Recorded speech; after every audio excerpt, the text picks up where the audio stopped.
Bom, eu acho que é muito importante a gente sempre pensar qual é o nosso lugar de partida, de onde a gente está partindo quando a gente vai pensar essas questões ligadas à gestalterapia, né?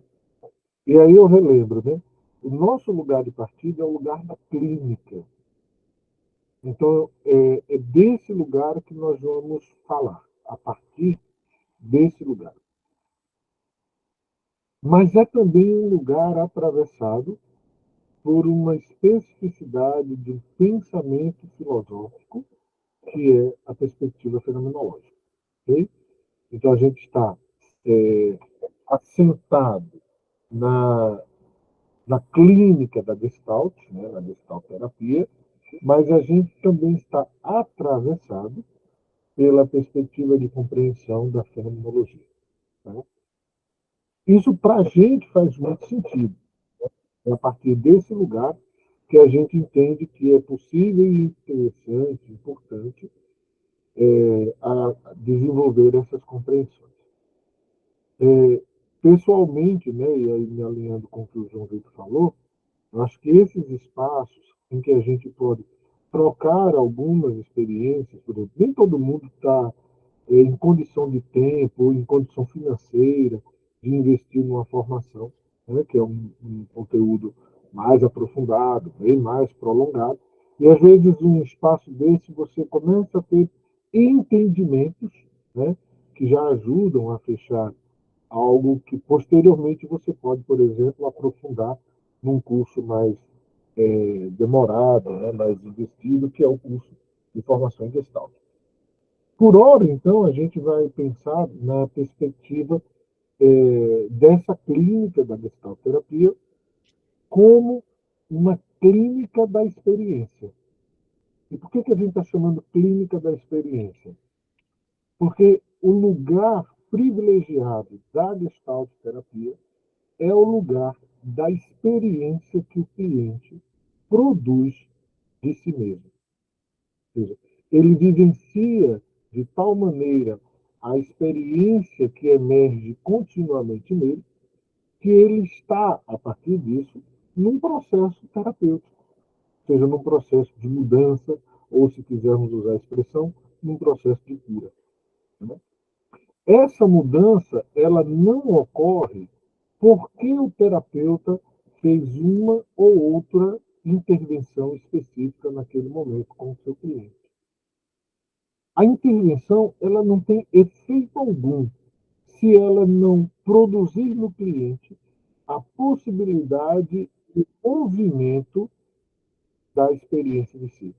Então, veja bem, qualquer intervenção que você faz, uma fala que você comentou para ele, né, apresentou para ele, a compreensão que você está tendo do que ele está trazendo, um silêncio, uma, uma atuação dentro do setting terapêutico, qualquer intervenção, ela tem um alcance que é limitado, ela vai até aquele momento de possibilitar no cliente o despertar e o interesse pela experiência que ele está vivenciando.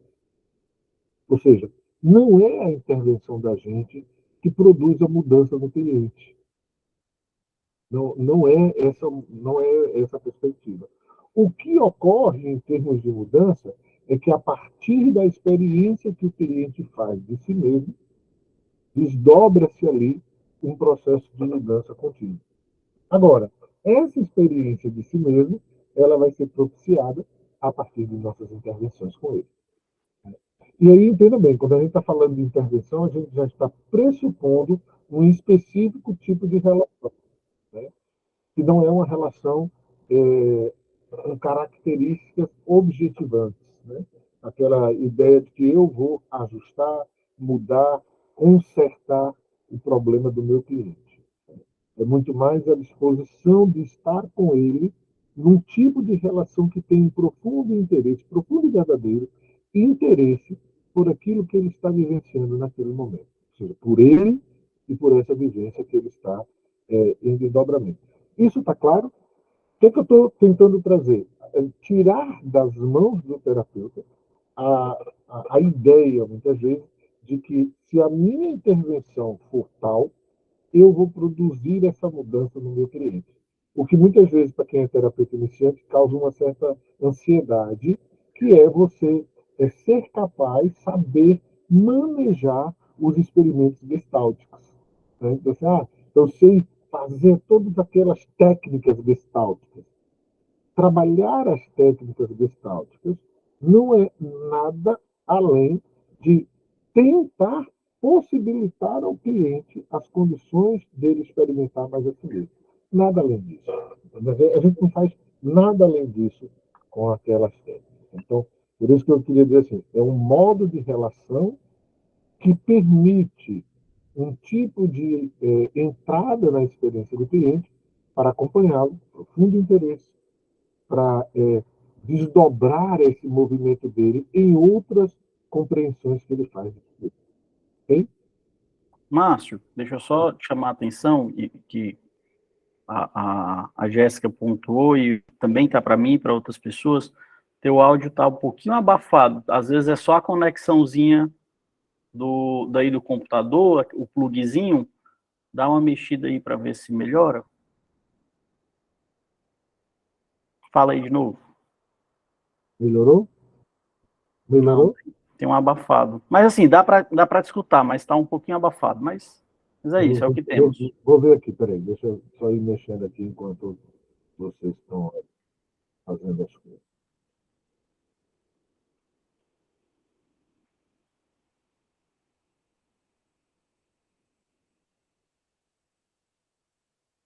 Parece ser aquele ruídozinho, a estáticazinha do plug, sabe? Mas ele é USB, né? Então não sei nem como daria para. Muda a entrada do Eu USB. vou mudar a entrada agora, vou mudar a entrada. Ver se aparece aqui. É do microfone. Chega alguma coisa agora? Melhora? Melhorou. Melhorou? Melhorou. Então vamos manter nessa agora para ver se já ajusta aí. Tá?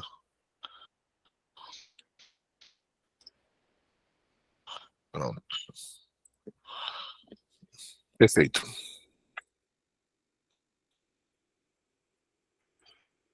Opa.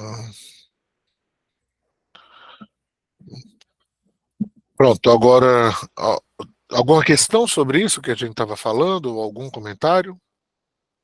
Não, eu acho só interessante, né, quando você inicia, né, uma explicação sobre a ideia do experimento e daquilo que a gente se propõe na clínica gestáltica, que é investir na própria experiência do sujeito, né, então você sugere no título da aula, né, essa ideia de uma clínica da experiência,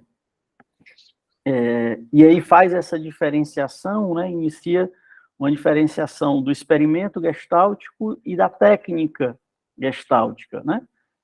Talvez bacana a gente diferenciar com mais detalhes isso, né? Assim, que nem sempre o uso da técnica gestáltica vai configurar um experimento gestáltico, né? De que o experimento gestáltico ele goza de certas qualidades, né? Para que a gente possa entender que o uso da técnica é um experimento gestáltico, né? Então, acho bacana essa diferenciação. Eu acho que né, nesse ainda ponto de partida, que é um ponto ainda mais ligado a uma epistemologia, né? Quando a gente fala experimento e fala técnica, é a mesma coisa, tá, gente? O que vai fazer isso ser diferente é esse lugar de partida de compreensão que a gente tem. Então, quando a gente aqui muitas vezes escutar ou falar a palavra técnica, a gente tem que lembrar técnica, tal técnica da Gestalt terapia, né? A exageração maciça. Então, eu tenho que pensar isso como um experimento, tá? Porque é da ordem de uma outra tecnologia, é a tecnologia do vivido, entende? Então, assim, não é da tecnologia do objeto. É essa mudança que às vezes a gente tem um pouco de dificuldade de operar, aí a gente muda o nome para não perder o sentido. Mas é técnica quando em algum momento nós nos referirmos a essa expressão técnica, a gente tem que pensar que a gente está falando de uma tecnologia do vivido. Se não, e aí é a mesma que seria, né? Claro, evidentemente que não é historicamente, mas seria a mesma coisa que a gente está falando aqui de experiência. Por que a gente escolhe experiência? Ou também no seu desdobramento, experimentos? Porque o sentido fica mais claro. Então, quando o sentido está mais claro, a gente consegue entender melhor o alcance da atuação da gente. Então, por isso que a gente vai manter a expressão experiência e, em seu desdobramento, a expressão experimentos. Ok? Então, vamos iniciar pela raiz, né, disso daí. Qual é o sentido dessa palavra experiência? Né? Então, é importante que a gente tenha esse entendimento. E aí eu acho que a gente precisa voltar lá um pouco para a história fenomenológica e, a partir dessa história, a gente compreender o sentido dessa palavra. É interessante que haviam duas correntes de pensamento junto à psicologia que tentavam produzir algo, um projeto, digamos, de uma ciência psicológica, certo? E onde o mais conhecido naquela época foi o de Wundt, que era o projeto de uma psicologia da experiência, ou psicologia experimental. Certo? Só que Wundt tem um tipo de compreensão dessa experiência. Paralelo a ele, ou seja, na mesma época, só que numa cidade diferente, né? Wundt trabalhava em Leipzig, e aí, paralelo a ele, em Würzburg, ambos na Alemanha, tinha Brentano. Né? E Brentano estava trabalhando também com um laboratório de psicologia da experiência, ou seja, psicologia experimental. A noção de experiência é diferente em ambos. Bom, em Wundt a gente poderia buscar a experiência como fundada numa específica noção de evidência. O que é evidência, né, para a gente compreender? Hoje em dia está uma palavra em moda, né? Assim, porque eu faço um tipo de psicologia ou de psicoterapia, né, que é baseada em evidências, né? Assim, a gente vai poder até conversar um pouquinho sobre isso, se for necessário. Mas é interessante, né? Porque, assim, de fato, o Wundt tinha um olhar para um tipo de experiência que era fundada em evidências. Mas qual era a compreensão de evidências? Né? Que, evidentemente, não é a música lá do Chitãozinho, né? Chororó. Isso aí, apesar dessa ser muito mais interessante. É uma questão metodológica. Então, evidência é quando você exclui qualquer possibilidade de dúvida ou de erro daquele fenômeno, daquela situação, daquilo que está sendo observado. Para eles, o objeto. Então, quando você tem um objeto e não tem nenhuma dúvida nas inferências que você faz sobre o objeto, você pode dizer que tem uma evidência. Né? Então, a experiência que Wundt buscava era uma experiência evidente, né? Com evidência. Brentano, por sua vez, trabalhava também com a noção de experiência e uma experiência que buscava a evidência. Só que é uma outra noção de evidência, e isso é que é interessante, porque as duas noções coexistem. E claro que a gente faz escolhas, mas a gente não tem como dizer qual a noção que seria melhor. Para a gente está muito claro qual é, né? A gente vai argumentar e vai dizer, mas as duas coexistem. Na noção que emerge já em Brentano, a evidência é uma qualidade do fenômeno. Ou seja, ele é evidente porque ele se mostra. Então, tudo aquilo que nós dizemos que é evidente é porque possui a qualidade de se mostrar. Assim como o Sol nasce todo dia e nós podemos vê-lo, então podemos dizer que o Sol, ao nascer, se torna evidente, né? Tá dado ali aos nossos sentidos. essa qualidade ela pertence a todo fenômeno. Então veja que muda completamente o sentido da expressão. Então, se a questão é metodológica, excluir do objeto observado a possibilidade de dúvidas, então isso é uma questão metodológica, e é uma questão cartesiana, né? Entenda bem que no método cartesiano, Descartes começa a partir da dúvida, ele começa a partir do não sei, e aí ele vai excluindo a dúvida para chegar nessas categorias afirmativas, né? Que é o sei, o cogito, né? Então, assim, é a partir dali que ele tem uma ideia do que é o saber. Bom, ok, eu posso então dizer, na verdade, que eu tenho evidência como algo que não teria dúvidas, da qual eu excluí toda a possibilidade de dúvida. O que nos parece nisso aqui como interessante para a gente começar nessa discussão? É que quando a gente está falando dos fenômenos naturais, fica muito possível acreditar nessa evidência. Ou seja, no método que exclui as dúvidas e que nos garante que estamos tratando de um determinado fenômeno e não de outro. Não, excluídas as dúvidas, nós podemos dizer que é evidente que esse fenômeno aqui é X ou Y. Já com a linha do Brentano, a gente não está tratando de uma questão metodológica. O método vai aparecer depois, mas a evidência ela aparece como uma questão de gênese, de compreensão do próprio fenômeno, da sua própria episteme. Ou seja, como se a gente perguntasse, mas o que é o fenômeno? O fenômeno ele é o que aparece. Então, a própria característica de evidência, a qualidade de evidência, já define o que é o fenômeno. Então, quando a gente trabalha com fenomenologia, ou com algum tipo de abordagem em psicologia, que se baseia nos princípios e no método fenomenológico, sem dúvida alguma, nós estamos também trabalhando com um tipo de psicologia que não apenas é baseada em evidências, mas que ela toda é atravessada pela compreensão da evidência, que é o próprio fenômeno. Entendem aí? Então, só que eu saio de um lugar metodológico e vou para um lugar hermenêutico. Certo? Então, para a gente, isso é muito importante como o nosso lugar de partida.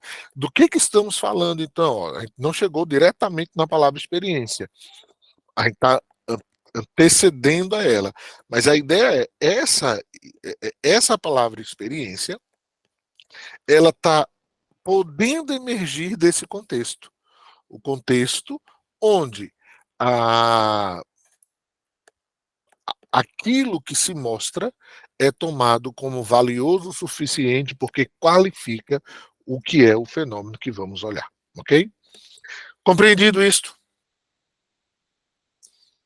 Algum comentário, alguma questão? Então vamos seguir. Aí a gente vai para um outro ponto, né, que é assim. Bom, eu entendo que a evidência é uma qualidade do fenômeno, então, como qualidade, eu não tiro isso do fenômeno. Se eu tirar, deixa de ser fenômeno, ok? Vai se tornar o quê? Vai se tornar, por exemplo, um objeto sobre o qual eu deposito o meu olhar, o meu interesse, mas que não tem, por si, a possibilidade de se mostrar, né? Então, o fenômeno, por se mostrar, por aparecer, ele só é possível ser considerado na indissociável relação que ele tem com a consciência. Né? Então, assim, vejam bem, por mais que do início a fenomenologia ainda tenha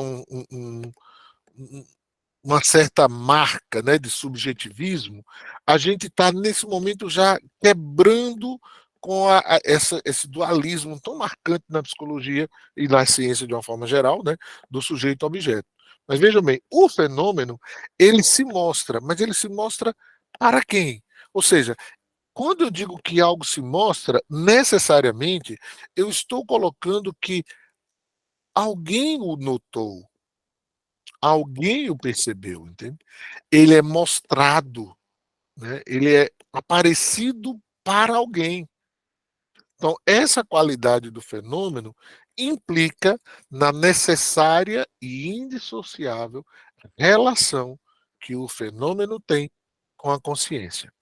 Bom, aí vamos para um ponto, tá? Assim, essa relação com a consciência, ela é muito importante para um aspecto, tá? Que é o quê? É uma relação que se mostra num tipo específico de ação. Ou seja, qual é a consciência daquilo? Não é uma consciência etérea, né? Não é né, o psiquismo freudiano, né, do consciente ou do inconsciente, que teria uma ação tão completa e voluntária mesmo, e até diria maior do que a própria vontade, quando se trata, por exemplo, do inconsciente. É uma ação que aparece na situação que está sendo vivida. Ó, a consciência que eu produzo do fenômeno, ela mostra o fenômeno e se mostra percebendo o fenômeno naquela situação que está acontecendo. Opa, o que a gente vai chamar de situação então? Toda ação revela o fenômeno e aquele que o está compreendendo. Bom, vamos falar uma ação qualquer. Você escuta alguém, né, no consultório, e essa pessoa lhe diz que está triste, né, ou chora, né, enquanto está trazendo alguma questão dela. Naquele momento, você compreende ou tem acesso, pelo menos no primeiro momento, a um tipo de expressão, né? Qual é a expressão? Está aparecendo lágrimas, está aparecendo uma fala de tristeza, de finitude, de pessimismo. À medida em que você compreende essa expressão, você vai dar conta que tem algo ali acontecendo. E o que é que está acontecendo? A pessoa está triste, né? A pessoa está chorando. Esse estar triste é a ação que revela o fenômeno. Qual é o fenômeno? Aí a gente poderia, de maneira bem simples, dizer assim: é a tristeza. Não, não é exatamente a tristeza. A tristeza é a redução que nós fazemos do fenômeno. Nós tornamos o fenômeno algo. Então, qual é o fenômeno? O fenômeno é sempre o modo do aparecimento, o próprio aparecimento. Então, o fenômeno, nesse caso simples que a gente está criando aqui, é o entristecimento. Porque o entristecimento, ele é um ato contínuo, é uma expressão de algo que está acontecendo ali, naquela pessoa, e que eu, no lugar de terapeuta, estou conseguindo perceber, né? Aí veja, quando eu digo que aquilo é uma tristeza, que a pessoa está, né, com a tristeza, eu peguei o entristecimento, que é uma vivência contínua ali, é uma coisa que está acontecendo com o outro, e transformo, eu reduzo, a palavra melhor é essa, eu reduzo essa experiência a uma coisa, né, a um objeto da minha compreensão, um objeto de cognição. Eu digo que o entristecimento é a tristeza. Então eu criei alguma coisa nessa hora com a minha linguagem. Ah, por quê? Porque é mais fácil para eu me comunicar com o outro. E aí, tu viu fulano? Vi. Como é que ele estava? Triste. Estava com a tristeza ali na hora que estava falando comigo. Mas essa tristeza, ela condensou. Minha tela ficou aqui escura. Deixa eu ver se ela volta, não sei o que foi. Tá dando para me ver, João? Tá, cara. Tá Então dando tá, sim, Márcio. foi a tela que acho que deu um descanso de tela involuntário aqui. Deixa eu ver se ele volta. Só um instante, tá? Pronto, voltou. Não sei por que foi isso, não. Enfim. Então, voltando. Eu não posso tomar o entristecimento pela tristeza. Entende? Porque o entristecimento é algo que está acontecendo no outro. E a tristeza já é uma nomeação, uma conceituação. Ok, a gente vai usar. Por quê? Porque faz parte da nossa condição de comunicação com o outro. Ele vai dizer, ah, não, eu estou com uma tristeza aqui, e eu sei do que se trata. Eu sei do genérico daquilo, mas eu preciso, na verdade, compreender como aquilo está se dando. Então, primeiro ponto para a gente, né? Eu nem sei mais se é o primeiro ponto, acho que é ainda. Sim. O ponto é, eu quando falo de experiência, eu estou falando de uma ação. Sempre, ok? Sempre. Pode ser que eu não esteja ainda compreendendo suficientemente essa ação, mas ela é o que vai me apontar como, com mais clareza, com mais evidência, o que está acontecendo, entende? Então vamos lá. Essa expressão, experiência, então ela vai ter na sua natureza, vou escrever aqui no, na- nessa telazinha daqui, tá? Bate-papo, a expressão aqui, Leibniz. Ela nos remete a algo muito importante, né? Ou seja, toda experiência ela fala de um vivido. Ela mostra, ela revela um vivido. Então, toda experiência é uma experiência que está acontecendo de um vivido. Não tem experiência que não seja de um vivido. Então, veja bem, mas eu sei qual é o vivido? Esse é um ponto muito interessante e necessário da gente refletir. O vivido, ele não é uma coisa que está ali isolada, como se eu pudesse dizer, ah, é isso aqui e não outra coisa. Senão a gente estaria naquela tentativa metodológica de retirar as dúvidas, né? E não é esse o caminho nosso. Na verdade, o próprio Russell entendeu que houve um erro do Descartes, né? Não era para Descartes ter abandonado as dúvidas, ou a dúvida como uma etapa do método, né? Então, quando você coloca em suspensão, de alguma maneira você está considerando a dúvida, você está perguntando se o fenômeno é aquilo mesmo. Mas aí vamos lá. A Leibniz me fala de um vivido. Assim, qual é o vivido que está acontecendo? Então, quando você sentou na sua poltrona, recebeu o seu cliente e ele começa a falar de si, seja o que for, aí a palavrinha Leibniz pode aparecer aqui como uma luzinha. Qual é Leibniz? Ou seja, qual é o vivido que está acontecendo com o meu cliente agora? Do qual ele está tentando ali me mostrar a partir em termos de experiência. O que está acontecendo com o meu cliente agora? Então, na hora em que o meu cliente mostra, né, o próprio vivido, eu começo a acessar a experiência dele. Então, se eu não tiver, digamos, um pouco de tranquilidade para olhar e escutar e tentar entrar, né, nessa vivência, eu não alcanço o que ela tem de mais significativo para o meu cliente. Ok? Deixa eu conferir algo, Márcio. Confira. Né, para ver se eu entendo bem. O que você está dizendo é que, de modo geral, a gente acaba assumindo que nos interessa identificar a tristeza, né, no cliente, para pegar aí um significante que você trouxe. Então, se eu identifiquei, se eu nomeei a experiência do outro como tristeza, pronto, a minha tarefa está cumprida. E aí o que você está sugerindo é que a nossa tarefa não é simplesmente essa, né, mas sim o de buscar favorecer, né, uma ampliação da tomada de consciência quando a gente convida essa pessoa a permanecer no entristecimento, é isso? Não, tem uma pequena diferença. Assim. Quando eu falei da tecnologia do vivido, né? Quando eu pego, por exemplo, eu olho para o cliente e digo, ele está triste, o desdobramento mais comum disso daí, ou seja, tem uma tristeza ali, né? Ah, tem uma tristeza. É eu, metodologicamente, buscar algo que modifique esse estado. Ajude ele a sair da tristeza. Então, não é mais do vivido.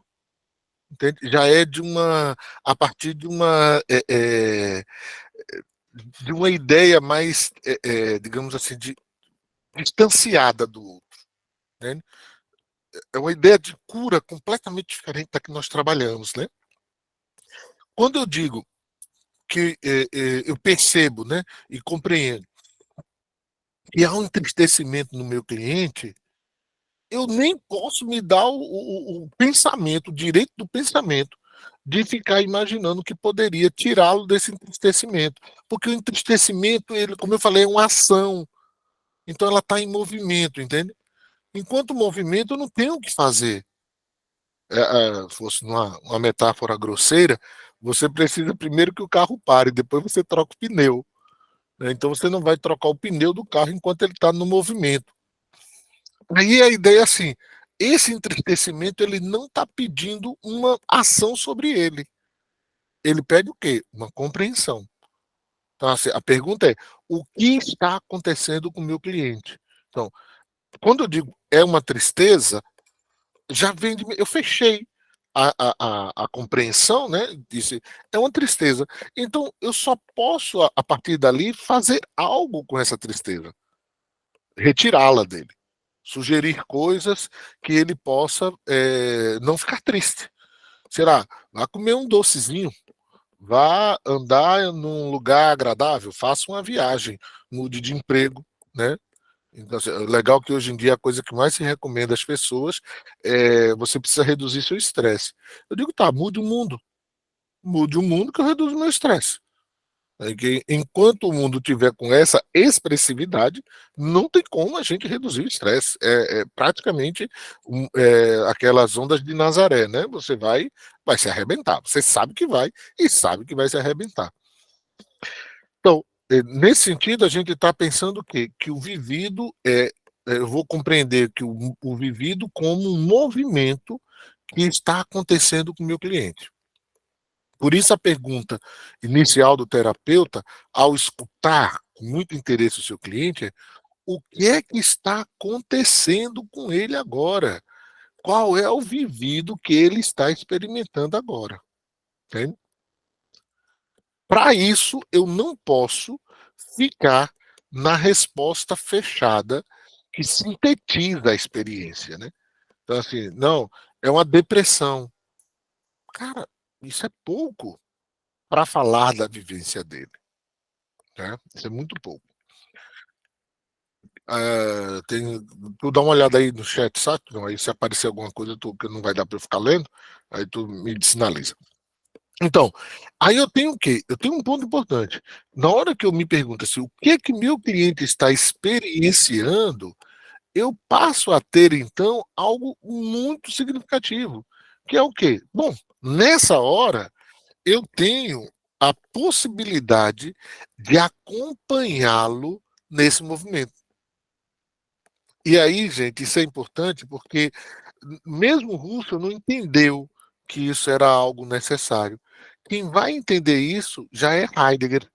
Ele diz, olha, você só compreende o fenômeno acompanhando-o, que ele chamou de presença. E eu acho que isso é um grande presente, usando aqui uma brincadeira com a palavra, para a nossa clínica.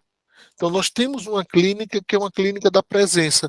Na medida em que o outro se mostra, eu estou presente com o outro. Agora, veja bem, se ele diz que é uma tristeza e eu fico com isso, a presença acabou. Porque a tristeza acabou. Entende? Ali é só um conceito. Se ele pode ir descrevendo esse entristecimento, a presença continua ao lado dele no movimento experiencial que ele está fazendo. Então, veja bem, qual é a ação metodológica da gente?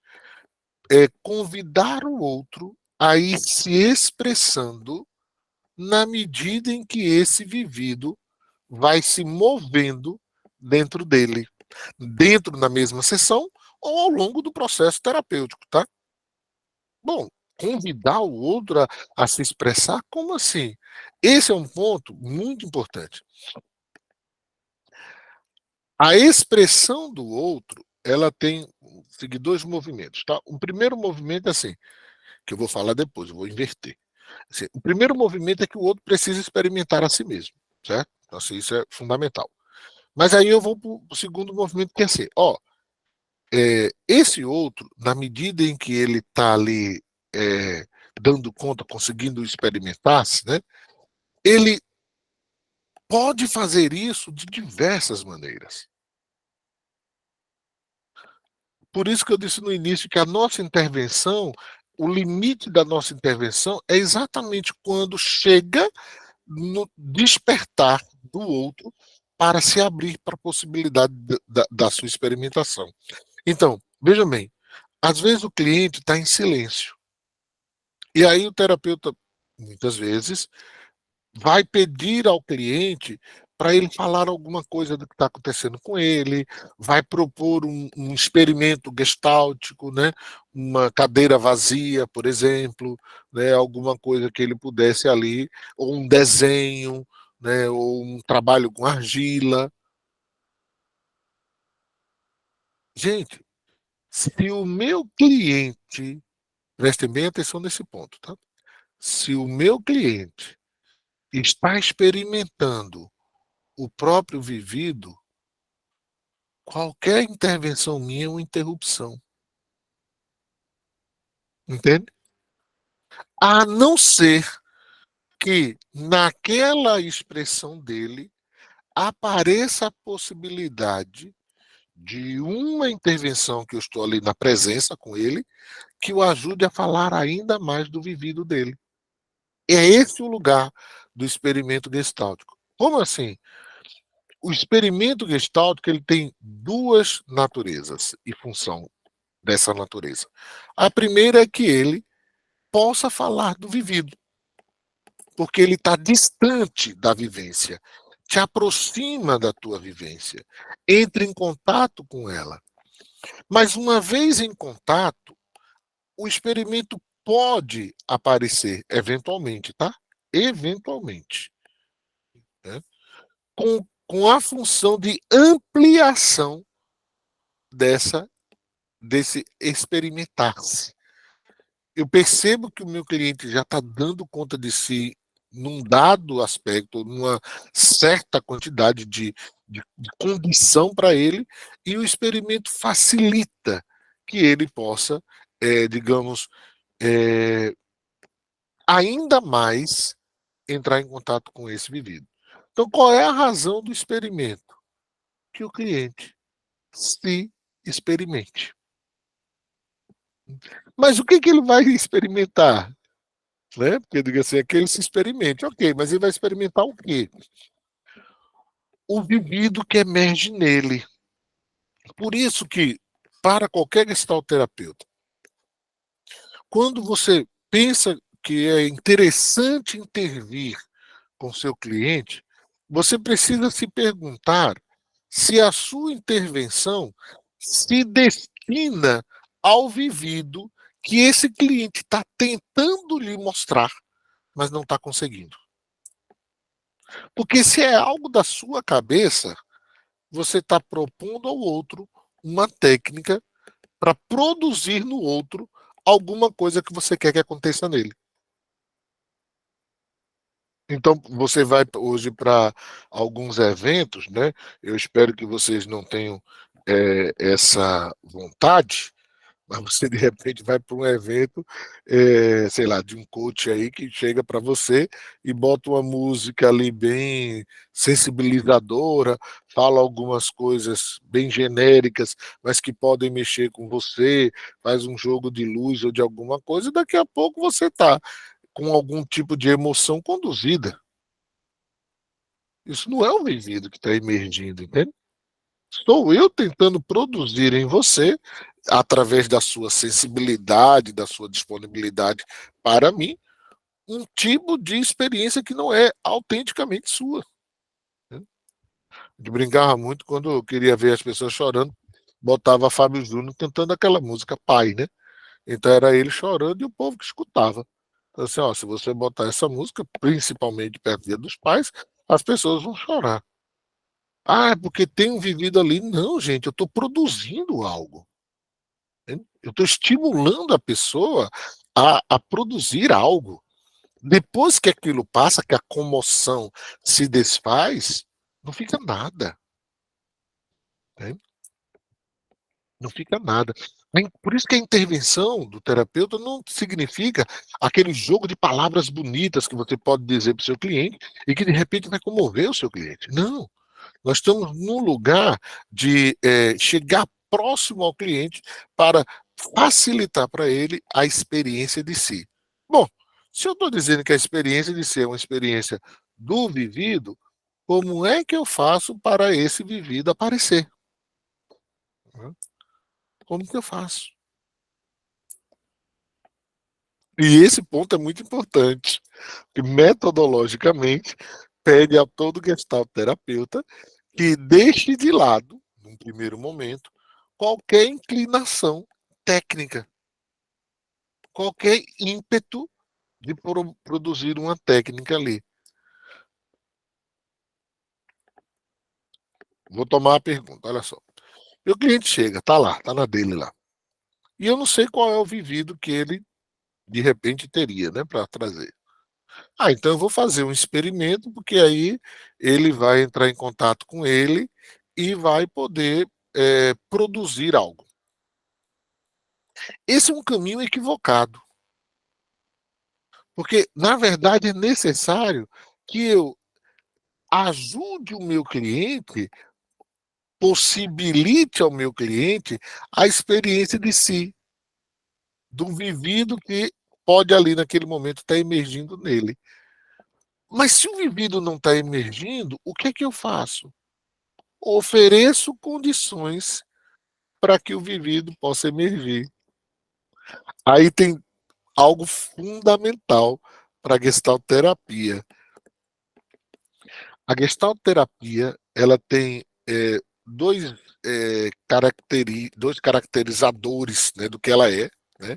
Que assim, a gestalterapia ela é relacional e nesse modo de ser relacional ela é dialógica. Então vamos pegar o dialógico então.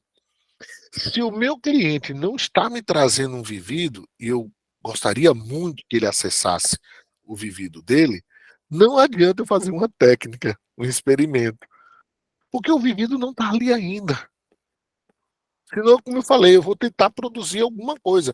Eu quero que apareça alguma coisa para eu sentir que eu estou fazendo algo. Mas quem tem que fazer é o próprio cliente, que o vivido é dele. Né? Fazer entre aspas, né? Eu disse que é uma ação, um movimento. Bom, o que é que o cliente precisa para estar em contato consigo? Ele precisa dele mesmo. Então, nesse momento, a experimentação significa ajudar o cliente a colocar de lado, né, meio que colocar entre parênteses, tudo aquilo que dificulta que ele esteja em contato com ele mesmo. Por isso que a ação do terapeuta pode ser ruim, porque ela pode interferir no cliente no processo dele estar em contato com ele mesmo. Veja bem, eu estou cheio de boa intenção e vou dizer para o meu cliente assim algo para ele, né, que eu estou percebendo, que eu estou achando, sei lá, né, para não ficar de repente naquilo ali que parece meio superficial ou um silêncio muito demorado, enfim. Gente, é uma interferência, não é uma intervenção. E dificulta o cliente a entrar em contato com ele mesmo. Né? Tudo aquilo que atrapalha o cliente de estar em contato consigo é o que o cliente vai primeiramente reconhecer e se afastar, separar. Por exemplo, tá? Uma coisa bem comum em clínica, o cliente fala de muitas pessoas da vida dele, família, amigos, tal, né? E muito pouco implicado. Fala como se tivesse, sei lá, que ou ajudar aquela pessoa a resolver algumas coisas, ou simplesmente comentando a vida da pessoa. Isso não é o vivido do cliente. Isso são relatos, entende? Relatos. Agora, na medida em que esse cliente nessa tessitura que ele vai construindo a partir de relatos que ele faz de outras pessoas. Ele consegue, veja bem, acessar como ele está sendo atravessado por essas experiências, aí tem um pontinho ali de vivido que eu posso pegar. Por exemplo, dizendo para o cliente que comecei a vê-lo naquele instante. Olha, eu estava vendo um monte de gente, mas só agora vi que você chegou. Eu estou mostrando para ele, você chegou. O seu vivido está aqui. Eu ainda nem sei direito qual é. Eu ainda quero compreendê-lo. Mas eu já percebi que tem um vivido ali. Como é que isso está chegando para vocês, pessoal? Só para a gente ir aqui caminhando. Tem uma pergunta, Fernando, né? No entanto, o relato desse vivido também é um pedido de resolução por parte do cliente paciente, não? Nem sempre, Fernando, assim, às vezes é, inclusive, objetivamente, certo? Ele pede mesmo, "Ó, me ajude a sair desse lugar que eu não estou aguentando mais." Mas, às vezes, é a gente entendendo, ou querendo entender, que aquilo é um pedido de resolução, certo? Às vezes o cliente está só contando para a gente. E como eu falei há pouco, ele pode estar contando e nem falando de um vivido ainda. Então, ele está falando, sei lá, da relação na casa dele com a família. Então, é muito comum hoje em dia, ainda é muito comum. Eu penso, a pessoa está em terapia, né? Aí começa a falar do seu parceiro, hoje que é dia dos namorados, né? Do seu namorado ou da sua namorada. E aí começa a falar, daqui a pouco o terapeuta não tem o que dizer mais, né? Vai dizer assim, ó, por que você não faz terapia de casal? Porque dentro da pessoa está aquele foco da é, resolutividade. E isso é de fato uma questão que a gente precisa ficar atento, certo? Então, mas algumas vezes o cliente vem e chega para a gente pedindo isso, até explicitamente.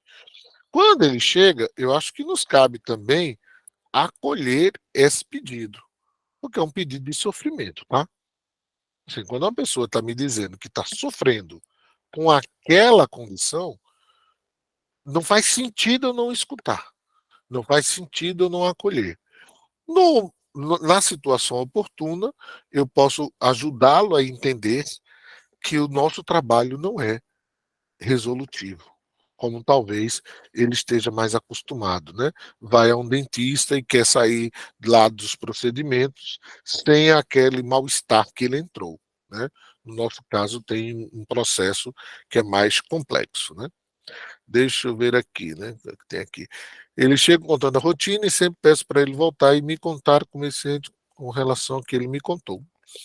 E aí eu acho assim que eu acho que é interessante, né? Não só contar como se sente, né?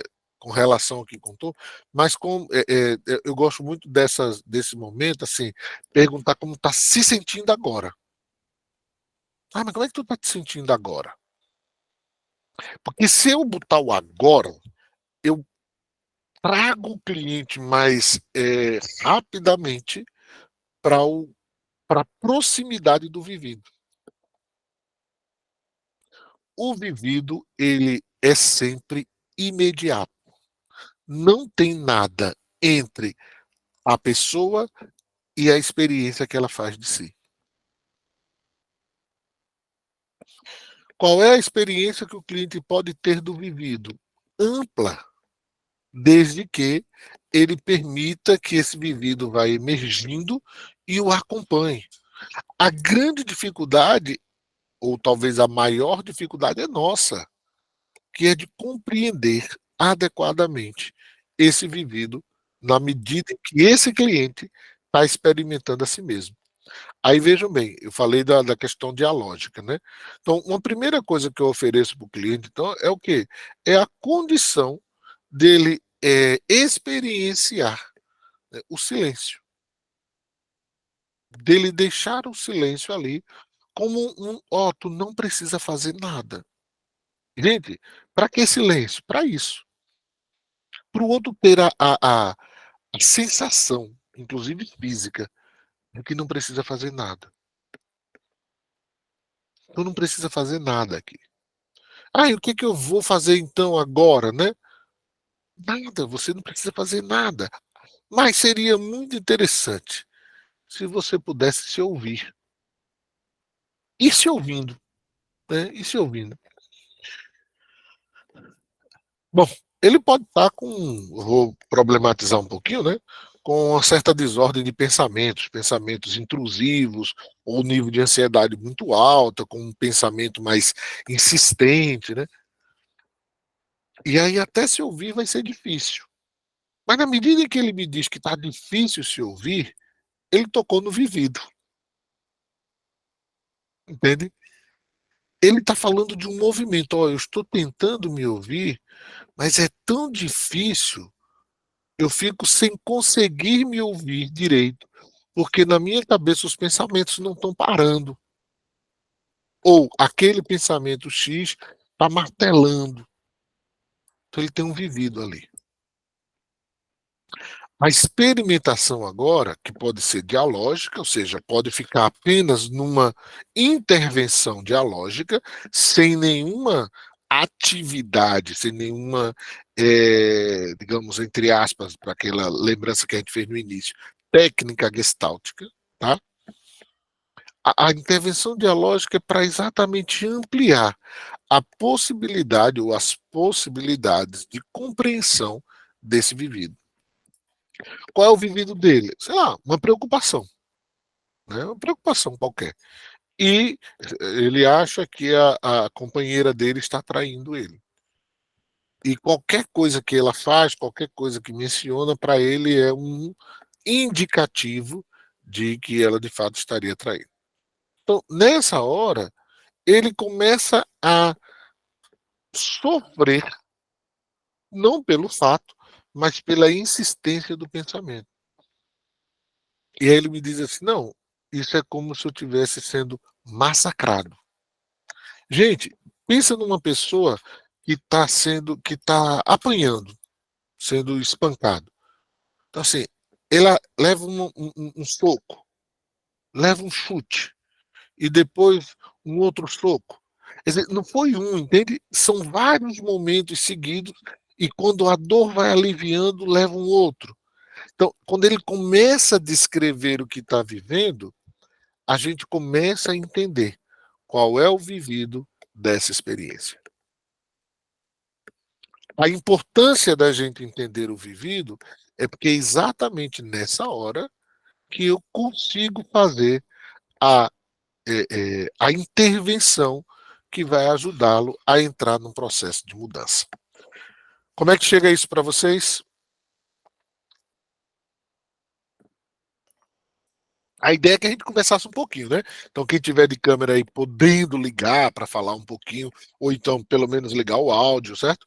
Para a gente poder trocar 2 ou 3 figurinhas.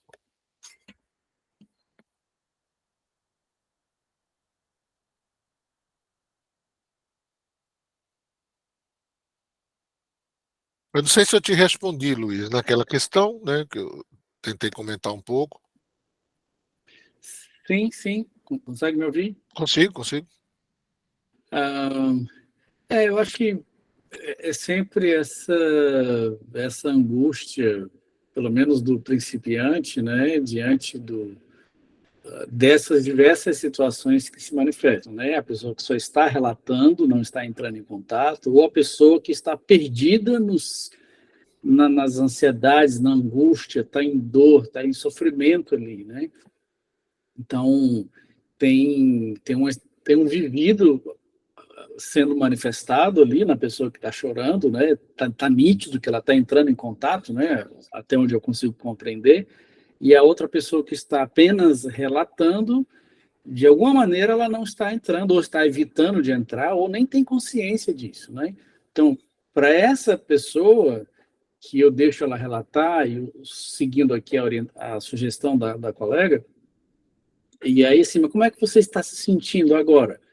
Aí a questão é, não, o cara não sente nada. A pessoa não, tô bem, ele só está relatando, né? Então, ok, e agora? Como sem saída? Né? E qual é o momento de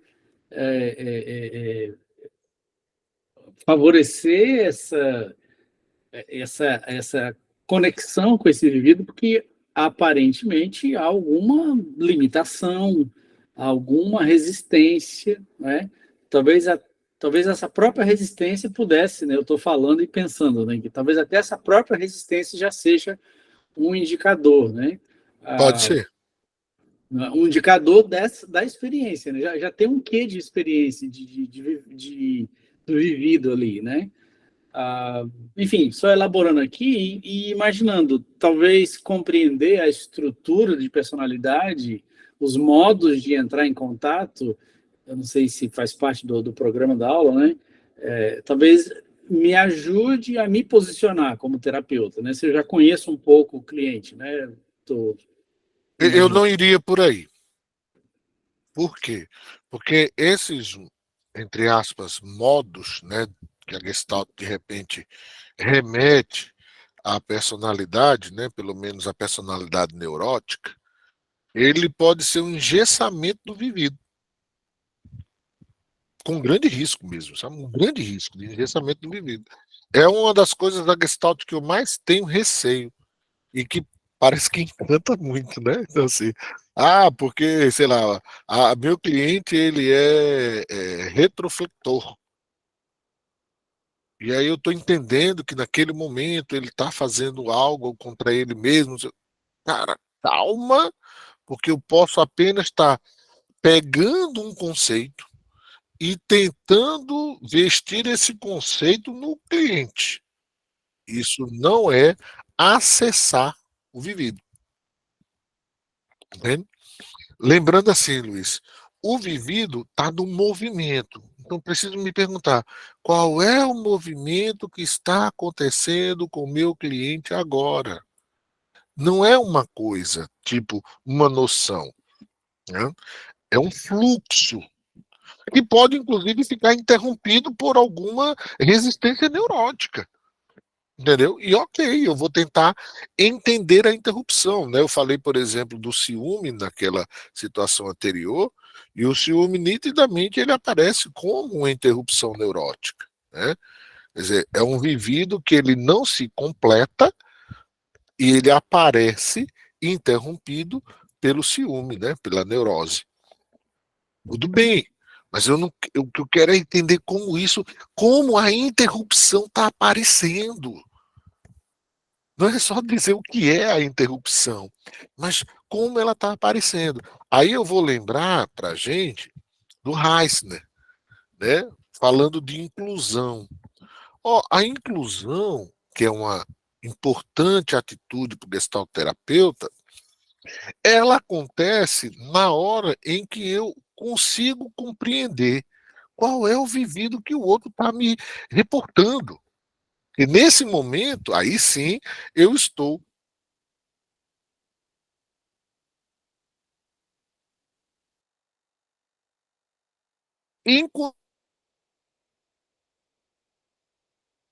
cliente ou escutar coisas que não vai ter tanta relação de fato com o que ele está vivenciando. Então, a atenção ainda é a mesma pergunta. Qual é o vivido? Sabe? Qual é o vivido? Certo? Alguém escreveu alguma coisa aqui, só para ver se a gente não perde, né? Ok. Né? Assim, a Leandra colocou assim, né? Cada um precisa de um tempo diferente para entrar nesse sentir. Isso aqui é muito importante, Leandra, que é assim, né? O que eu quero que o meu cliente experimente? Bom, o vivido dele. Experimentar é, de fato, um sentir. Okay? Só que o sentir aqui não é apenas pelos nossos 5 sentidos, evidentemente. Tá? E aí, nem sempre a gente consegue. A gente não, né? Vou falar agora do cliente, mas o cliente nem sempre vai conseguir chegar numa condição de clareza do que é essa vivência nele, do que é esse vivido nele. Ele chega com queixas. Nem toda queixa é um vivido. Queixa pode ser só uma reclamação. Né? Então, assim, as demandas que vão aparecendo possivelmente trarão os vividos. Mas como é que a gente faz então? Bom, aí o caminho de fato é Gestalt, o nosso movimento aqui é da Gestalt terapia, né? Se ele está racionalizando demais é porque não dá conta, por enquanto, de entrar nos sentimentos. Procede. Ó, eu vou até brincar, tá, Leandro? Assim, se ele está racionalizando, já é demais. Entende? A racionalização, esse tipo de racionalização, já é demais. Por quê? Porque ela impede do vivido se expressar da maneira original que ele surge. O que é a racionalização? É eu botar entre mim e o vivido uma explicação no meio. Pronto. Então, essa explicação, ela já foi demais. Por quê? Porque ela tirou a imediatez do vivido. Certo? Então, seria demais nesse sentido, tá? Mas vamos voltando então assim, né? A gente está dizendo assim, ó, para alcançar esse vivido, eu vou pedir ao meu cliente que ele se escute, né? E que seja uma escuta que segue um fluxo que eu não sei qual é, nem ele. Porque na medida em que ele começa a experimentar o que está se dando com ele e consegue expressar isso, fica mais potente para o cliente essa condição desse lugar. Ó, este sou eu. Bom, o que nós fazemos como Gestalt terapeutas? Nós vamos permitir ao nosso cliente que ele possa falar. Desde o início, a Gestalt terapia foi corretamente chamada de uma abordagem provocativa.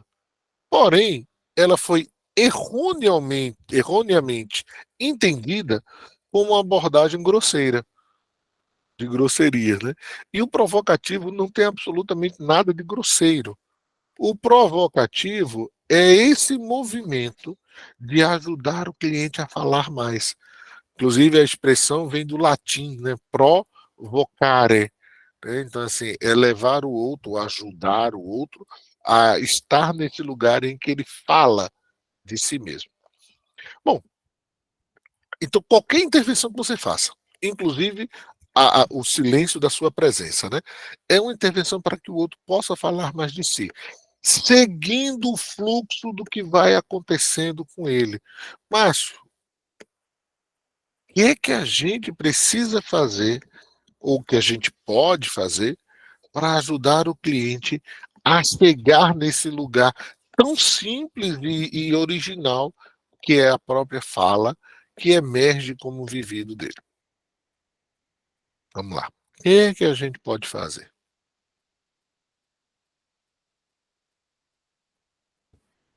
É Gestalt terapia, na veia, tá? Em doses contínuas, na veia.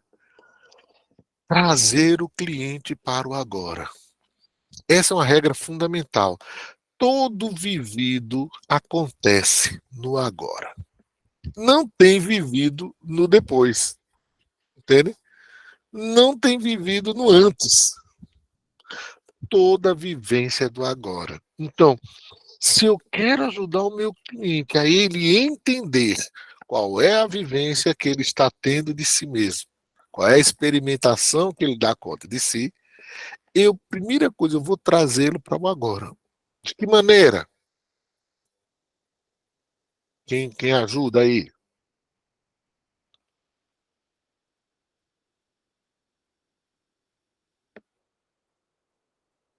Tem uma pergunta bem simples, tá? Bem simples.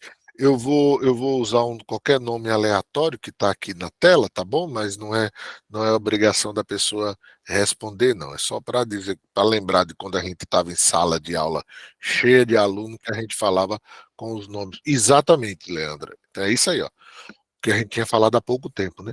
Como você está se sentindo agora? Esse agora tem que ser verbalizado.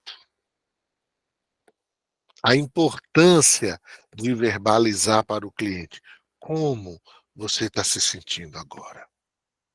Depois que ele falou sobre a família dele, por exemplo, não sei o que, qualquer situação do trabalho, de pessoas aleatórias, enfim. Tá, mas me diz, como você está se sentindo agora?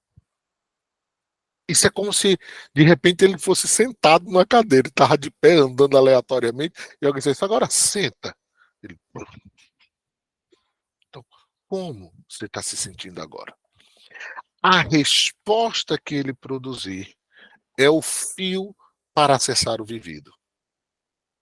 Aí vem o segundo movimento. Né? O que é que me interessa? Não é compreender o vivido dele e ajudá-lo a se experimentar ainda mais? Ele está falando do quê? Da família. Da dificuldade de comunicação, de conversar com o pai dele. Ok.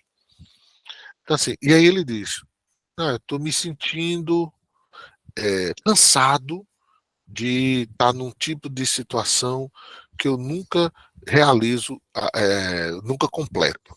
Né? Tá sempre faltando alguma coisa. O que é que ele precisa agora, gente? A primeira coisa que eu ofereci foi o agora, né? O que é que ele precisa agora?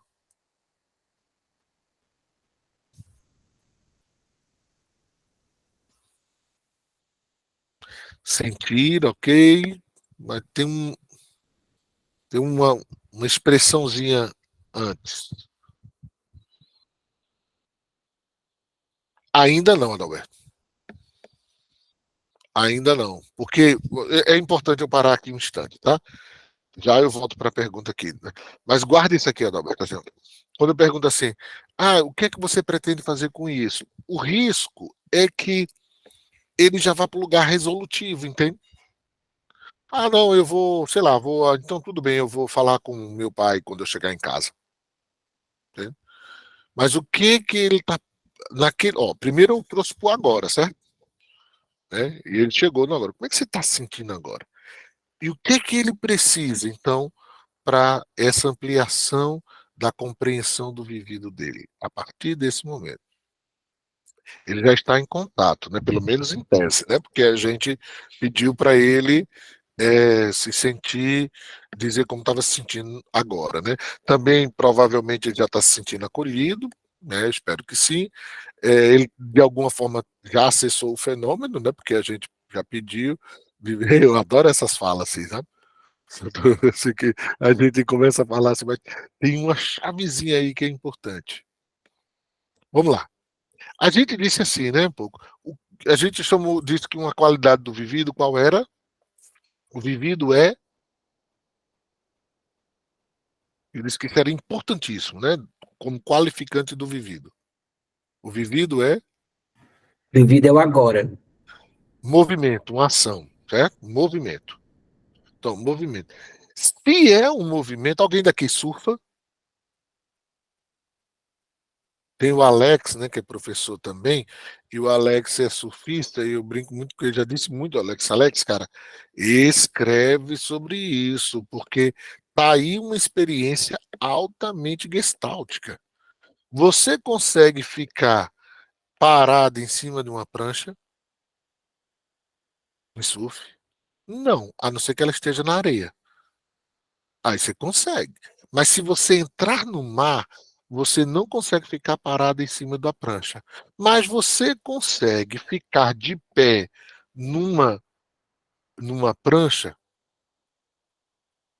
Consegue, desde que você acompanhe o movimento do mar, entende? Então, a experiência do surf. Eu espero realmente que o Alex, em algum momento, tope escrever sobre isso, porque eu acho que é gestalt terapia pura. A experiência do surf é essa experimentação, que eu estou querendo que o meu cliente possa produzir. Estar em contato com o movimento, aí no caso da metáfora, o mar, que está acontecendo enquanto ele está ali.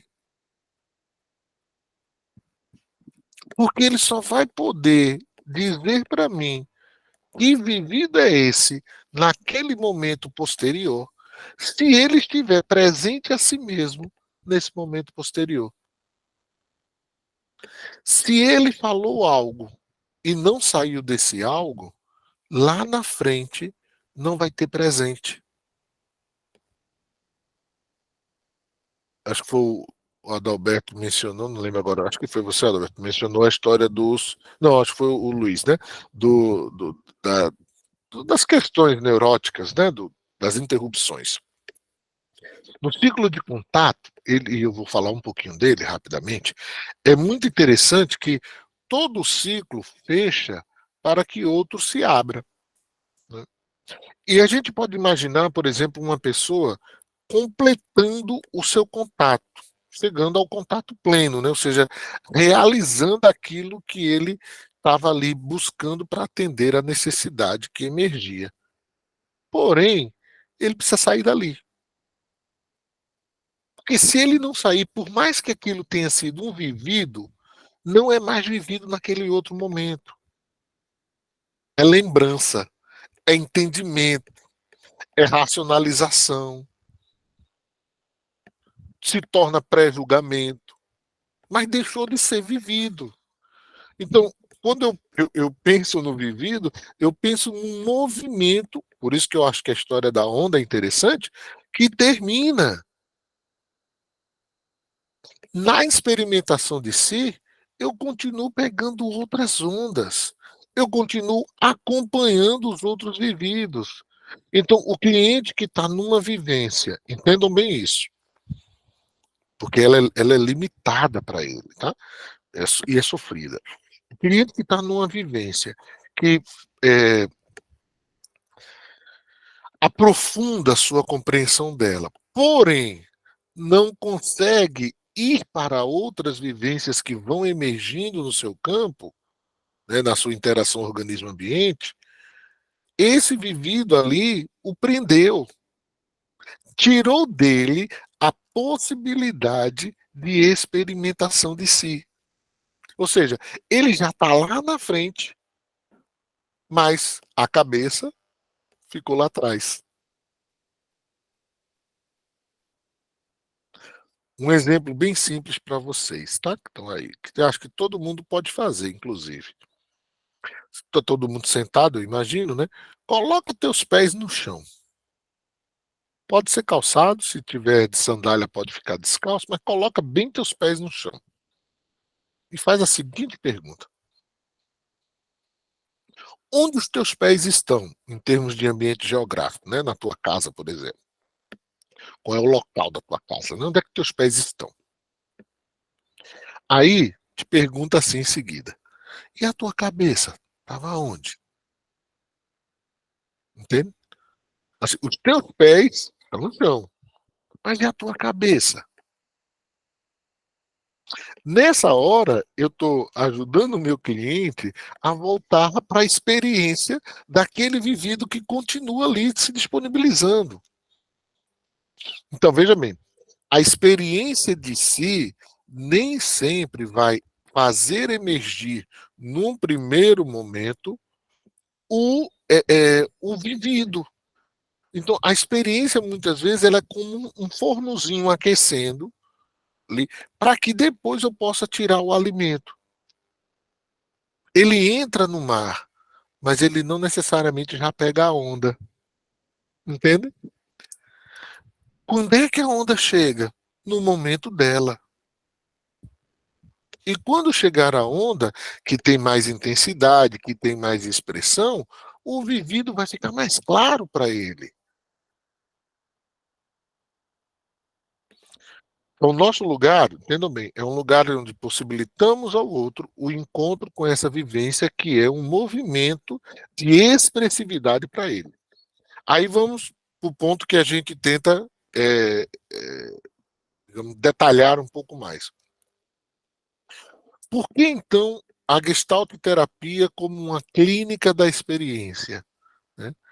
Eu não conheço uma abordagem teórica e metodologicamente mais disponível para esse tipo de compreensão e intervenção, certo? Teórico e metodologicamente. O vivido, ele é assim, algo de extrema, digamos, expressividade. Ele aparece com muita intensidade até. Porém, ele não necessariamente vai chegar naquele tempo da fala. Muitas vezes a fala ela é mais explicativa, ela é uma fala até às vezes mais distante do que está acontecendo com a pessoa, então tem algo ainda de aproximação. Então, quando eu entendo que a minha clínica tem como método privilegiar que a experiência apareça, ela está atenta a essas nuances, né? Então, para ser uma clínica da experiência, a gestalterapia vai precisar de duas coisas fundamentais. Primeiro, se habilitar no reconhecimento das necessidades do cliente. Nenhum vivido aparece se não for a partir das necessidades que ele, de fato, está vivenciando. Por isso que eu falei, a intervenção, ela chega até aquele ponto onde o cliente começa a dar conta de si, né? Então, assim, eu vou seguindo até ali, tá? Então, o primeiro ponto, assim, eu preciso ajudar na clínica, né, a reconhecer essa necessidade.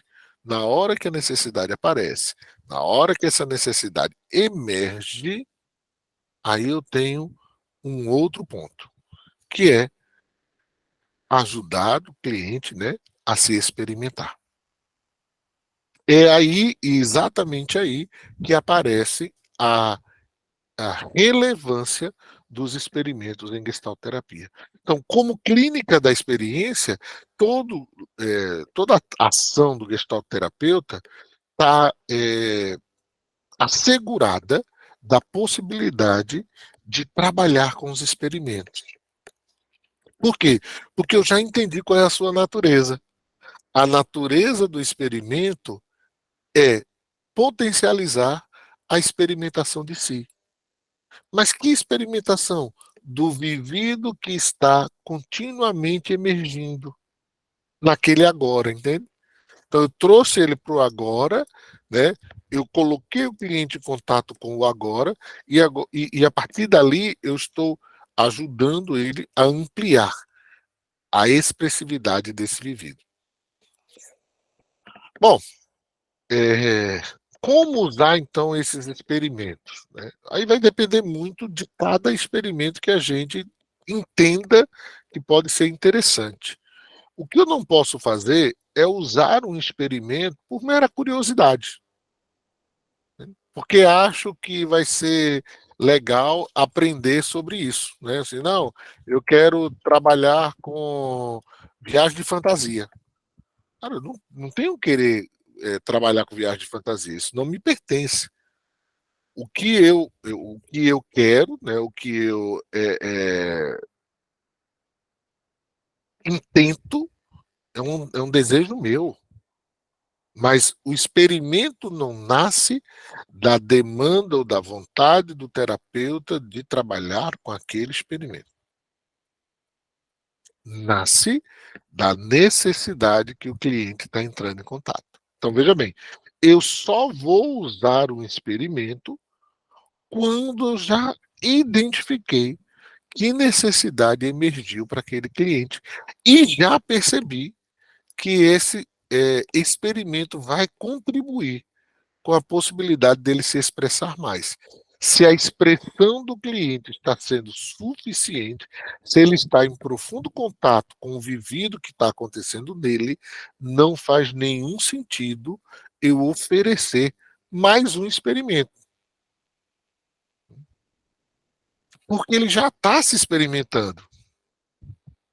Não tem razão para isso. Aí vejamos só. Quando eu aprendo, né, o fazer daquele experimento, eu também, e isso é importante, tá, gente? Assim, a gente estudar os experimentos, o modo como eles acontecem, para a gente saber como fazer, caso a gente vá utilizar algum experimento durante os atendimentos da gente, né? Mas eu preciso entender, ter um entendimento de quando aquilo é possível. E eu vou dar um pequeno exemplo só para ilustrar, tá? Depois a gente vai abrindo mais para conversar de novo, tá? Vejam só, vamos pensar na cadeira vazia, né? Um experimento que a gente faz. Se eu usar a cadeira vazia dentro de um tipo de tecnologia operacional, ou seja, com um tipo de proposta metodológica que não parte do teu vivido, o que é que acontece? A cadeira vazia, ela vai estar lá te esperando, prontinha para fazer você falar sobre alguma coisa, né? Hoje é lá, Dia dos Namorados, né? Aí já tem a cadeira vazia, eu boto até uma almofada bem coloridinha, bonitinha, qualquer coisa do gênero, coloco ali, coloco umas outras sem cores, assim, mais pastel. Eu digo assim, ó, tá aqui teu namorado, tua namorada. O que é que você diz para ele? Isso não é experimentação.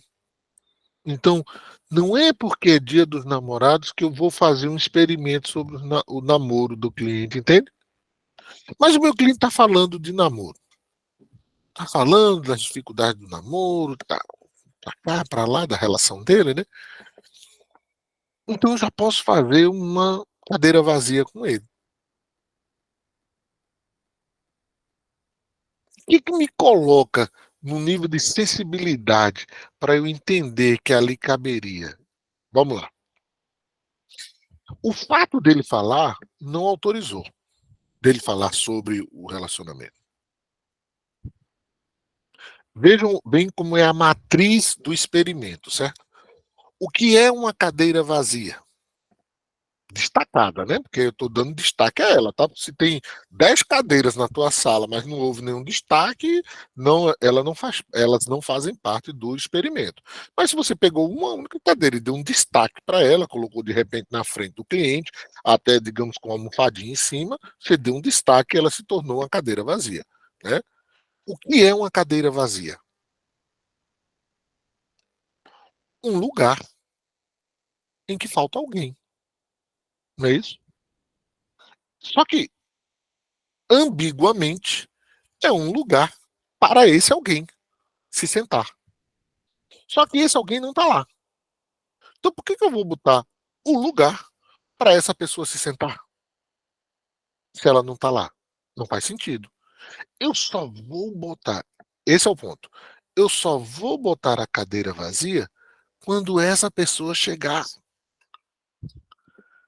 Como é que eu sei que ela chegou? Vamos lá.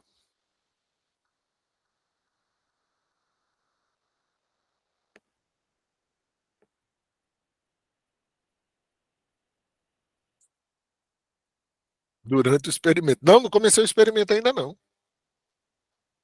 Não comecei não. Eu tô querendo dizer assim, ó, para que eu vou botar uma cadeira se não tem ninguém para sentar nela? Me digam. Falou de quem? Cadê? Tá, peraí, tá. Quando o cliente fala como? Era um exemplo claro, tá?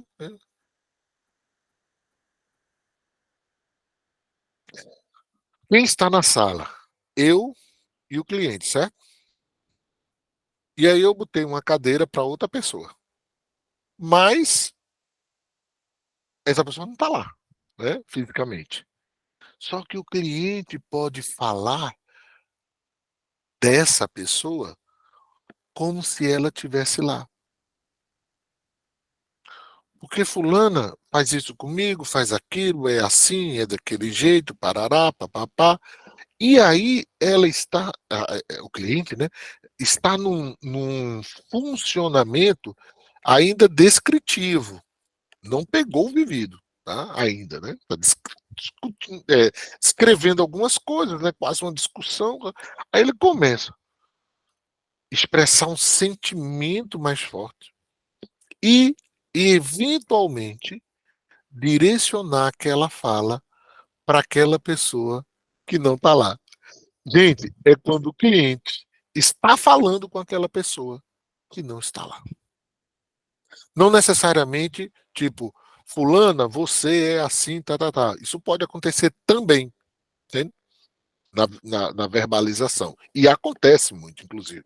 Isso é quase uma autorização. Ó, podemos ir para cadeira vazia, certo? Porém, o que me interessa é, essa fala ele está falando para quem? Não é para mim, ele não está numa descrição narrativa de fatos. Ele está expressando uma raiva, uma frustração, um ciúme, uma dor, falando para aquela pessoa que não está lá. E aí sim eu posso trazer essa pessoa, inclusive orientando, né, ajudando, né, a poder expressar isso para essa pessoa, explicando como a gente pode fazer isso, oferecendo a cadeira apenas como um representante simbólico dessa falta ali de alguém que já está presente na fala dele, né? Ao dirigir-se para a cadeira, aí é a mágica da coisa, né? Ele perde esse controle mais objetivo que a gente tem quando está falando de alguém, do que quando a gente está falando com alguém, entende? Eu saio de um lugar que é reflexivo para um lugar que é da ação, do vivido. Esse lugar do vivido, ele não tem o controle completo do que vai aparecendo. E é esse o lugar que a experimentação é interessante. Por quê? Porque se ele tinha uma fala construída sobre aquela pessoa e ele entrar no experimento, mesmo a fala estando organizada e construída anteriormente, ele pode dar uma volta muito grande naquela direção que ele estava. Ou seja, o experimento faz emergir o vivido que ele apenas estava próximo. Entende? Agora, essa é a clínica que se vê autorizada a investir na experiência, a apostar que a experiência é o principal fator de mudança terapêutica na vida das pessoas. Por conta disso, ela é capaz de oferecer esse experimentar na própria situação terapêutica, né? Então, para ir fechando essa parte e abrir, se a gente tiver o que conversar ainda. Qual é a razão desse experimentar, tá? Esse é o ponto que eu tentaria fechar com vocês. Experimentar, gente, porque a clínica ou o lugar dessa mudança não se encerra ali. É experimentar para que eu possa viver isso de maneira plena e de maneira direta. Agora eu não preciso falar para o terapeuta. Eu tenho clareza do meu vivido e me sinto mobilizado o suficiente para poder estar em contato direto com a pessoa que é parte desse vivido e falar para essa pessoa aquilo que está em mim. Então, a razão da experimentação na clínica gestáltica é te potencializar para o que o vivido possa emergir no campo direto das tuas relações. Ou seja, nas fronteiras onde o mal-estar apareceu, né? Eu volto para aquela relação e eu consigo levar para ali aquilo que o experimento me potencializou. Trouxe um sonho, o sonho foi trabalhado, compreendeu-se qual era a potência, né, descritiva desse sonho no vivido da pessoa, e ela entende, ela fica mobilizada o suficiente para tentar levar para a fronteira de relação dela o que esse sonho mexeu com ela. Então veja bem, né, fazendo um fechamento. A gente tem aí uma clínica que compreende de maneira diferente o que é experiência, como um movimento que emerge num ato contínuo da pessoa, né? A gente tem aí um entendimento, certo? De uma clínica que também é dialógica, ou seja, que considera que esse movimento ele é acompanhado por esse terapeuta, né? Ou seja, o cliente está em movimento e o terapeuta o acompanha.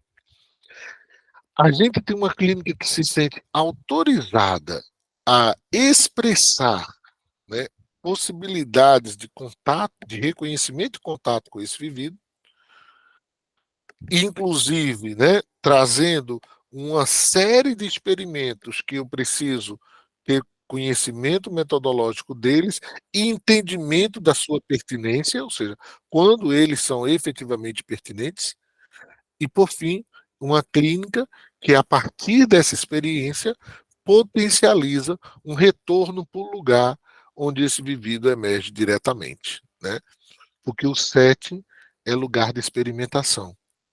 A vida, ela acontece lá fora.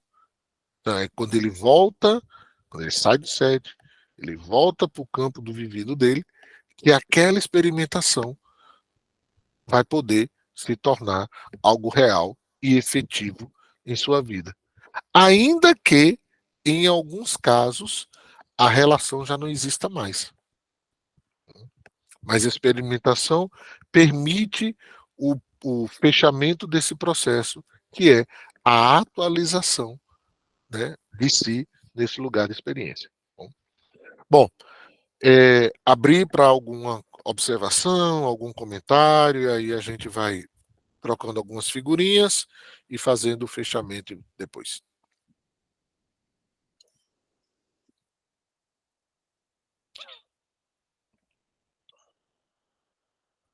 Deixa eu ver se tem alguma coisa aqui. Se todo mundo entendeu o que a gente, a proposta, se ficou claro o suficiente, tá? Era uma ideia de mexer um pouquinho mais Queria no falar campo. um pouco. Pois não.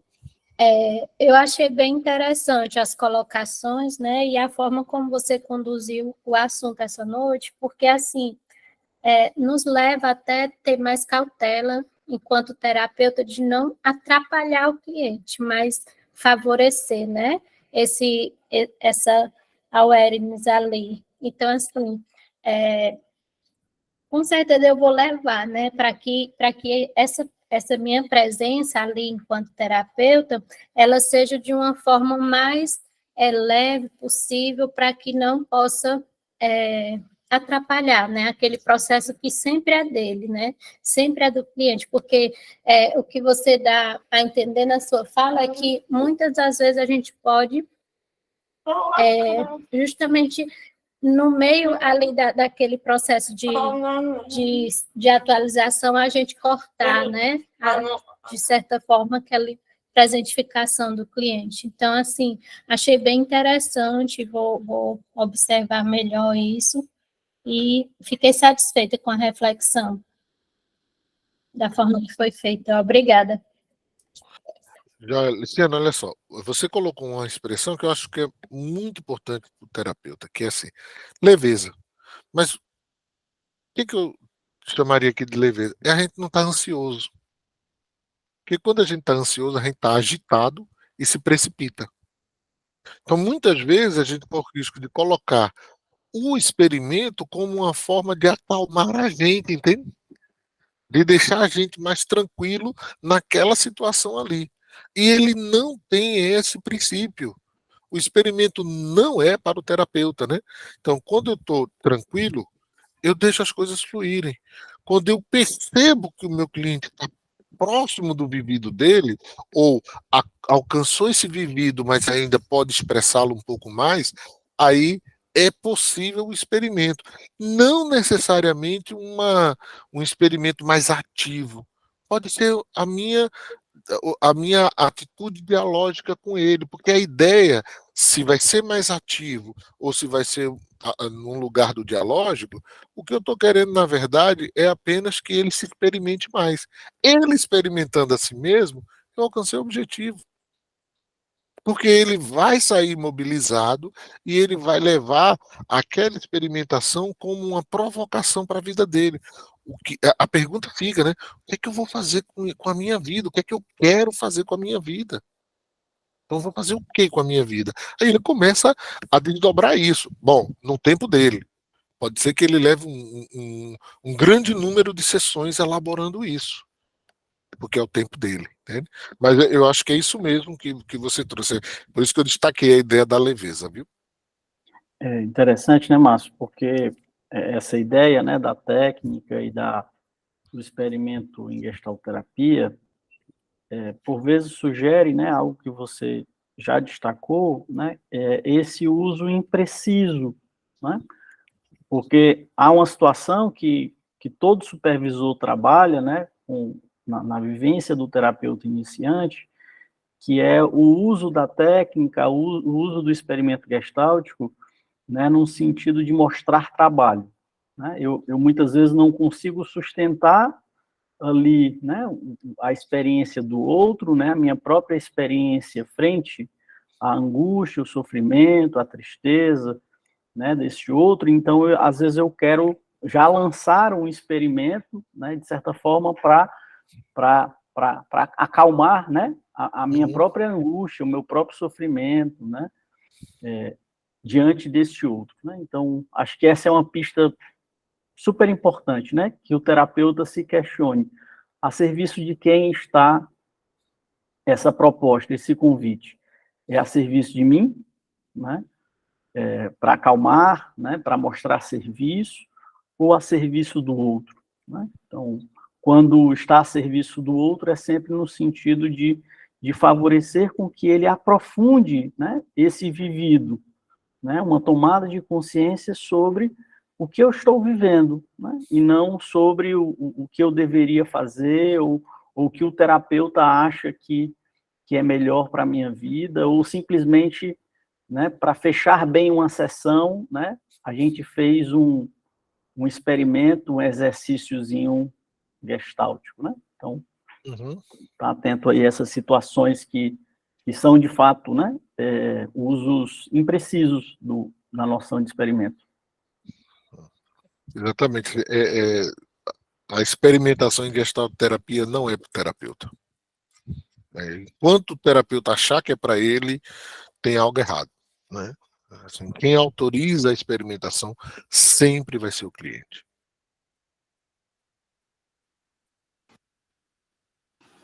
Assim, eu fiquei na dúvida quando você abordou a questão da fantasia, que você não indicava o uso da fantasia. Não. É a mesma coisa, assim, qualquer experimento, né? Você pode usá-la. Eu não lembro qual foi a frase que eu disse na hora, agora já não tenho mais lembrança, mas assim, qualquer experimento, pode ser a viagem de fantasia, né? Ou os sonhos, ou cadeira vazia, qualquer experimento ativo, né? Ele tem uma natureza, um sentido.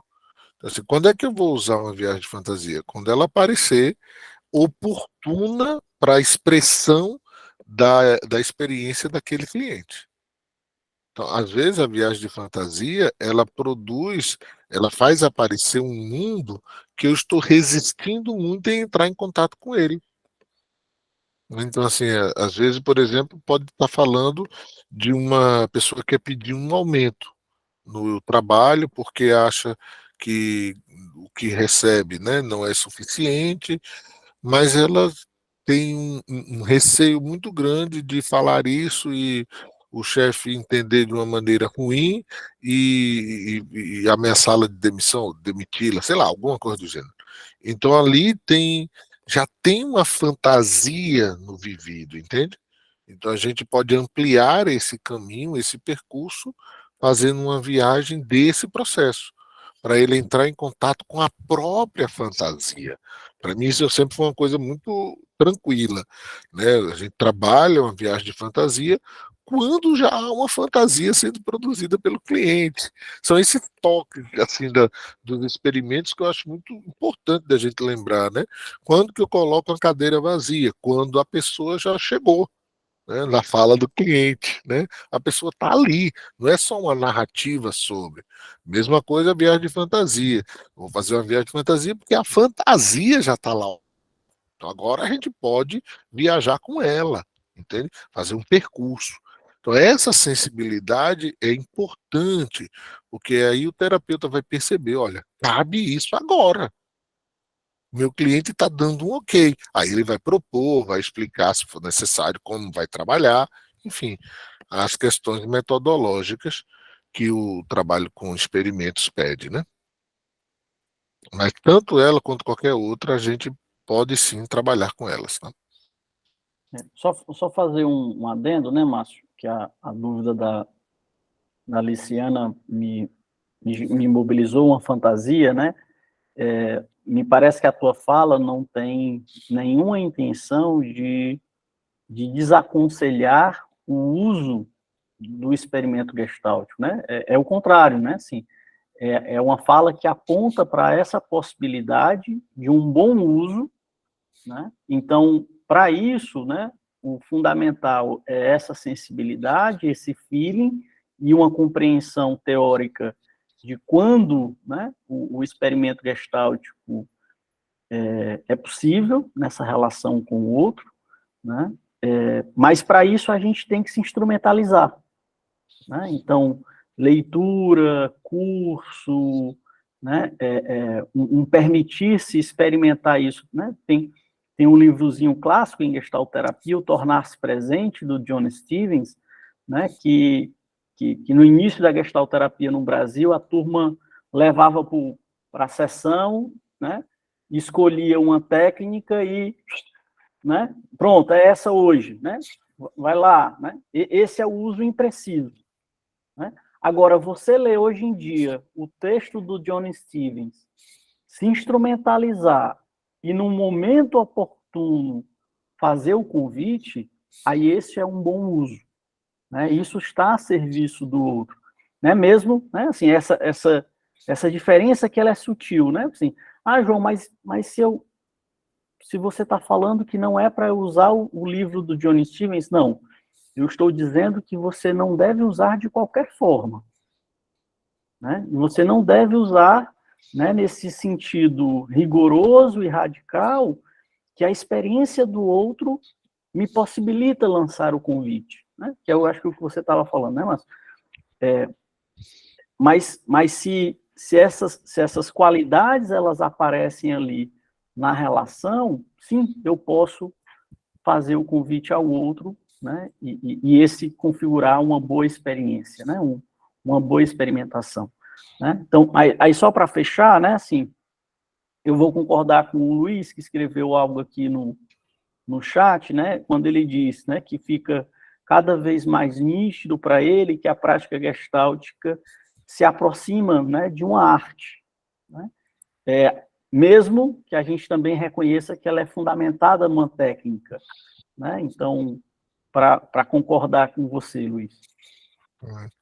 Bom, também, Luiz, eu acho que é interessante quando a gente pensa, por exemplo, a partir das ideias do Nietzsche, o quanto a arte ela é bem-vinda no contraponto da teologia, ou da moral, né, mais do que da teologia, e da ciência.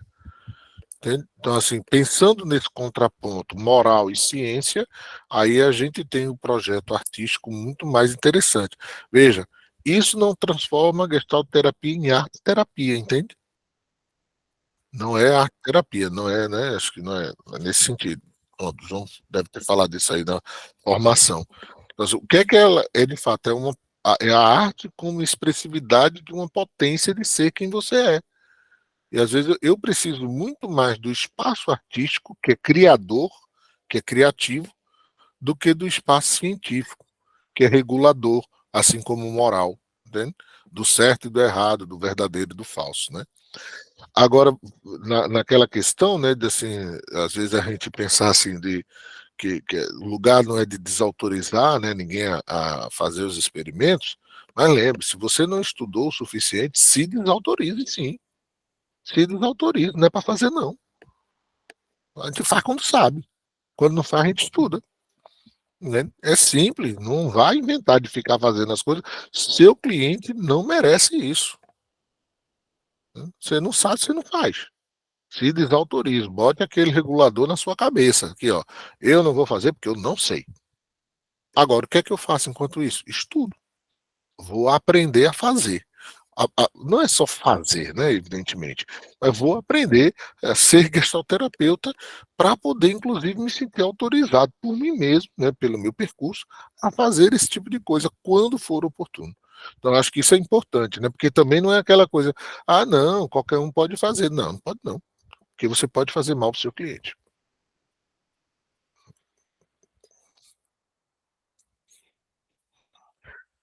Beleza? Alguma outra questão? Algum comentário? Eu só refletindo sobre quando a gente fala de arte, não é? Essa sensibilidade, a experiência, e eu acho que a sua fala fecha bem, né? A boa arte, a arte de qualidade, a arte que toca, ela demanda muita inspiração que tem por trás muita transpiração, né? Muito trabalho, né? E para que você seja uma grande performance, num grande balé, E muito estudo. são décadas de treinamento, né? Então, acho que a arte dá a ideia de que é algo simples de se fazer. Tem artes e artes, né? Mas eu fico pensando aqui em outras abordagens que privilegiam a técnica, sem desmerecê-las, mas talvez elas tragam um caminho, sei lá, prático, mais seguro, né? Às vezes eu fico comparando com a Gestalt, né? Enfim, só uma reflexão, né? E o quanto que quando se coloca, não, é fácil de fazer. Não é fácil de fazer. Você praticar e trazer um experimento na hora certa, no momento certo. A gente estava até usando a metáfora de uma pintura, né? No momento, no processo terapêutico, né? É uma pintura, tem um tango ali, né?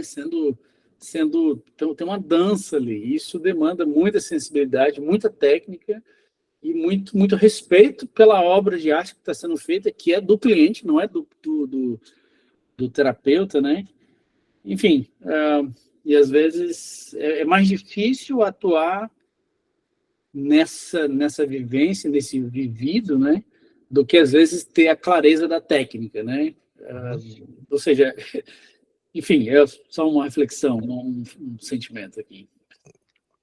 Mas eu acho que você toca num ponto importante, né? Assim, o artístico não exclui o estudo, ao contrário, né? Ele pede, a expressão artística pede o estudo quase que exaustivo, né?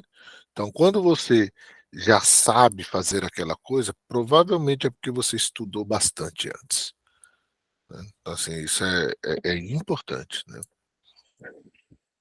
Mas é isso, ok? Beleza? Pessoal, só para agradecer quem chega, né, nessa reta final, né, a reta final na aula do professor Márcio, a reta final no nosso curso, né, que nasce de uma proposta mais tímida, de 6 encontros, e se transformam em 12, né, então agradecer a todo mundo que aderiu a esse projeto, né, e que nos motiva, né, a compor isso, né. Fiquem atentos aí às redes sociais, os nossos canais de comunicação, que vão surgir outras propostas, né, já estão sendo desenhadas, né, a gente está só tentando fechar datas, fechando professores, né, mas dentro dessa lógica de a gente socializar conhecimento e de qualidade, né, então fiquem atentos, tá bom? Agradeço a todo mundo, agradeço ao Márcio, né, pela fala, pela disponibilidade, e é isso. Muito bom. Muito bom fechar também, né? Os projetos, eles precisam iniciar e ter um fechamento, se encerrarem. Então, a gente encerra, né, com muita felicidade. Sim. Bacana, gente. Então, obrigado e até um próximo encontro. Então, a mão aí. Kaique? Boa noite. Eu gostaria, sei lá, em nome de todos os alunos aqui, os ouvintes que participaram, de agradecer. Eu não poderia deixar de passar, de passar, né? Agradecer enquanto ao professor aqui, ao João Vitor, pela iniciativa. Eu me sinto muito agradecido por um momento como esse, de verdade, e uma tristeza, uma feliz tristeza em encerrar esse momento, né? Muito obrigado de coração, foram excelentes segundas-feiras, que vocês sejam abençoados, todos nós, na verdade, né? E que nos encontremos aí em momentos futuros. Muito obrigado e boa noite a todos. Maravilha. Valeu, Kaique. Adalberto, acho que é isso, né? Encerrando o último.